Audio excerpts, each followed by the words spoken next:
एक बार सदगुरुदेव भगवान बहुत प्रसन्न मुद्रा में थे। सायंकालीन चतुरासी जी का पूरा गान करके प्रसन्न मुद्रा में बैठे थे। तो अवसर देखा हमका, महाराज जी मन में एक बात आती है, डर भी लगता है कहीं आप डांट न दें, पर यदि आप कहे तो हम पूछे। ऐसे बहुत प्रश्न तो पूछा, महाराज जी आपको श्री जी के दर्शन हुए? शुरुआत की बात करें। थोड़ी देर गुरुदेव बैठे रहे, आंखों से आंसू बहने लगे और कहा दर्शन क्या, उनसे कभी एक सेकंड के लिए अलग हम जी ही नहीं सकते। गुरुदेव भगवान ने कहा एक क्षण हम कभी श्री जी से अलग जी नहीं सकते। फिर गुरुदेव के पास एक छोटा सा बक्सा था। जब उस कुटिया से महाराज जी प्रस्थान किए दूसरी, तो वो बक्सा हमारे हाथ लग गया और उसमें महाराज जी के हाथ की डायरी थी। तो महाराज जी को पहला साक्षात्कार जुगल घाट सामने यमुना जी के पावन पुलिन पर रात्रि में हुआ।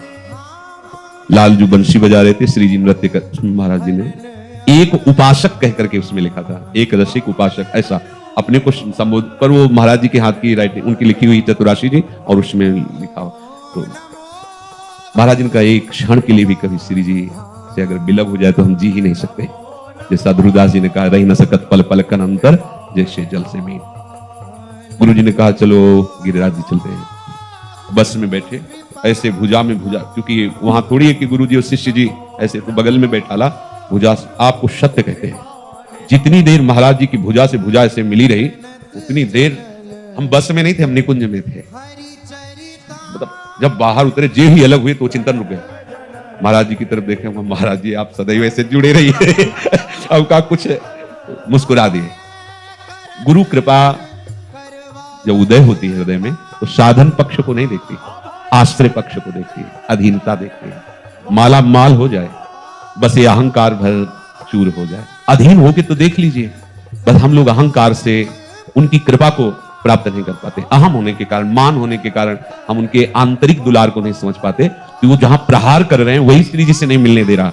श्री जी की प्राप्ति का उपाय दैन्य है, और हमारा अहम है ना, उसको चूर करना चाहते हैं गुरुदेव। अब जो कहें करें हम सोई, आयुष लिए चले निज दासी, मन क्रम वचन त्रिशुद्ध सकल मत, हम श्री ही हरिवंश उपासी। रात दिन आपका भजन ही माना जाएगा यदि आप आश्रित हो। रात दिन वो भजन जो अविनाशी चिदानंदमय, मान लो निद्रा समाधि स्थिति, सोना आपका समाधि जैसा महान साधन माना जाएगा। आश्रित वो चलता है तो हर कदम परिक्रमा होती है, जो बोलता है वो हर वाणी उसकी स्तुति मानी जाती है। केवल शरणागत, बहुत बड़ा प्रभाव है, इस बात को समझ जाओ। साधनों से श्री जी की प्राप्ति का कहीं आज तक जिक्र नहीं हुआ है। साधन असाधनों के त्याग के लिए है, और आश्रय से श्री जी की प्राप्ति होती है।